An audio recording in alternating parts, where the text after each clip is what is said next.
Hello.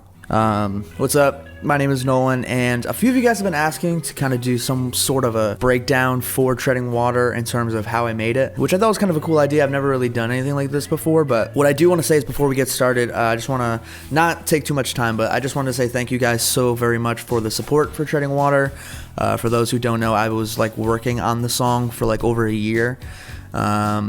Just that song. So putting it out finally and then having you guys love it as much as I had, fun making it.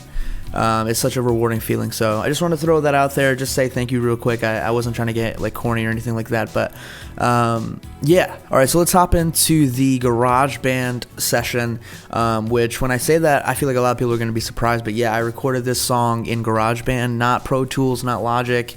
I think GarageBand is definitely super underrated. Even on my first record, there's a few things that I recorded on GarageBand, like the solo for Remember. But yeah, it's super easy to use, and it's how I made Treading Water. So what you're looking at right here is literally the entire session. It's only 19 tracks. These grayed out muted tracks are just raw vocals before they were mastered, so don't count those. But yeah, I counted these up, 19 tracks total, which is, if you guys make music yourselves, is not a lot. Now, in regards to the inspiration behind the song, what came first? Was it the guitar? Was it the vocal melody? That may be a separate video. I'm just not going to touch on it here.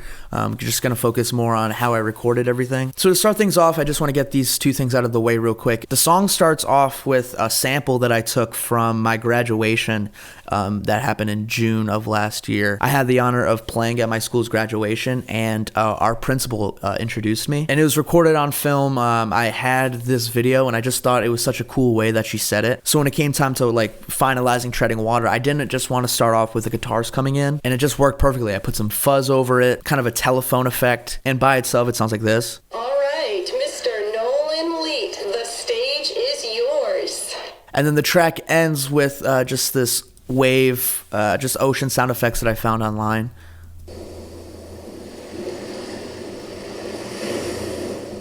Just wanted to get those two things out of the way, but let's start off with the vocal tracks. So we have one track for the main vocals, and the only thing on here is a little bit of echo, a little bit of reverb, and then tape delay, which is very, very hidden. I put it very low. Waking up for just another day.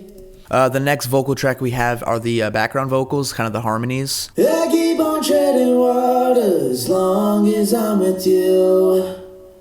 Which, in terms of effects, it's literally the same exact thing. Same amount of delay, reverb, and tape delay. Then this track is just a separate track for the Here We Go vocals, which is... We go, yeah. That's just because there's different volume, and I just wanted to keep them separate. And then the fourth and final vocal track is the sing-along vocals, which right now is just one track in its mastered version. But you can see the raw takes down here, and I did a few. I changed my voice up to make it sound like different people. This was definitely the most fun part about making Treading Water, was the sing-along, because I purposefully sang kind of like bad for some of them, just to give it more of a raw feel, especially with these low vocals.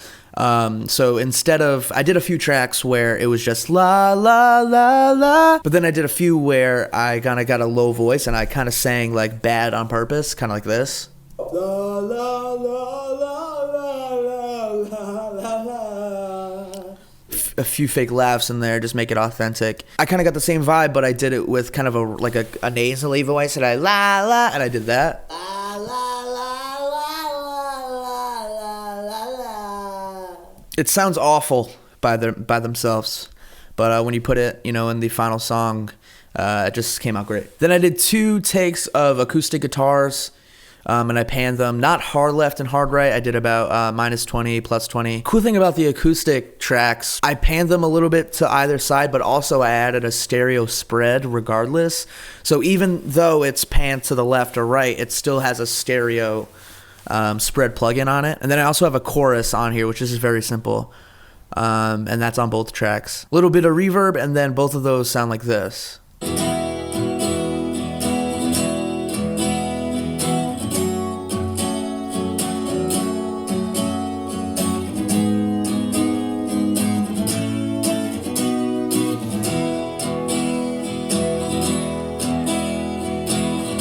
after that, I kind of thought of this idea to play the vocal melody on the guitar, and I found this really cool like built-in amp preset on GarageBand. So I recorded it twice, panned it the same amount, just like the acoustic guitars, and that's what this sounds like.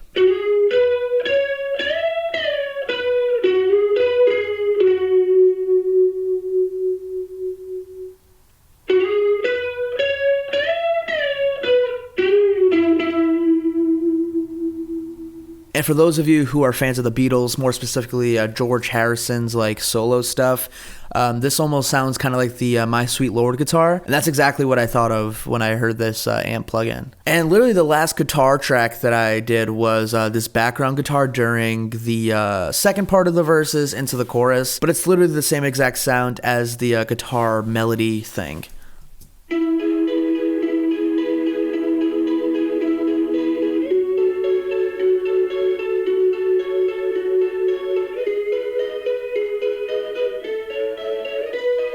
There's also an organ throughout the entire song, just kind of in the background, super quiet.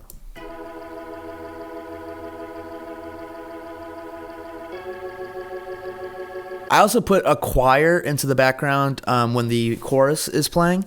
It kind of just gave it kind of like a Rolling Stones, like you can't always get what you want, you know? And I just thought it was cool.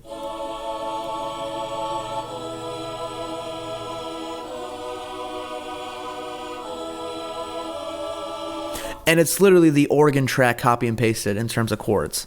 The bass track is actually probably the most interesting in regards to the story of how I recorded it. Because I was kind of lenient about the tuning with the bass. And I don't know why, I just always kind of just had that idea when I was working on this song where I just wanted to have some like raw feeling to it, kind of like an older song where they didn't really care about the tuning.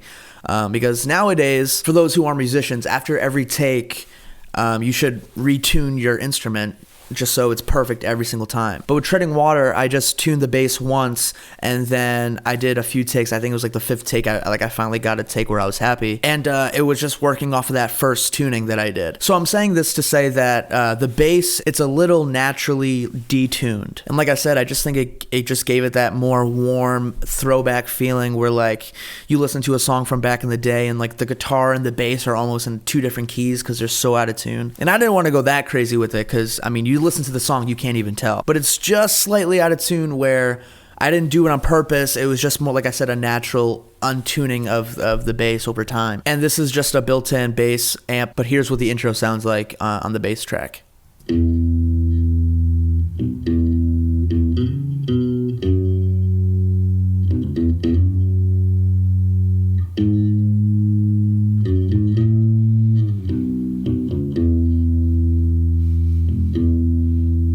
Probably the most creative track on Treading Water is the kind of synth that plays during the second verse, this guy right here.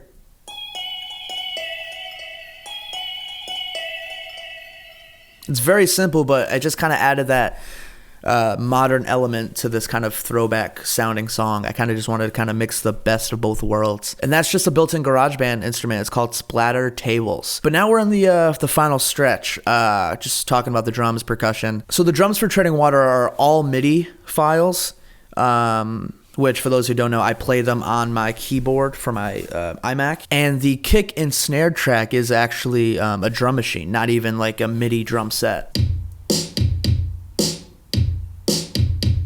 And then I recorded the MIDI hi-hat and cymbal track. Those were actually a drum kit, not a drum machine. Cool thing though, if you look at the hi-hat track, I kind of dragged the hi-hats a little bit off each measure.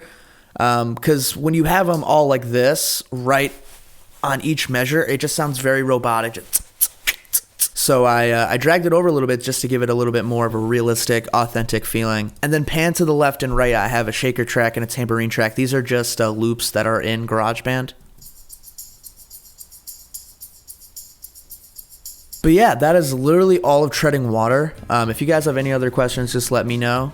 But yeah, that's pretty much it. 19 tracks made this amazing song that I'm super proud of. Like I said before, I've been working on this song for over a year. It's been the only song that I've been working on, and I may do a tutorial on like how to play the chords and things like that. And in that video, I may talk about kind of more the origin behind Treading Water and that stuff in terms of like the story. But yeah, and in regards to the session, this is really it. Thank you guys for listening to Treading Water. Thank you for enjoying it.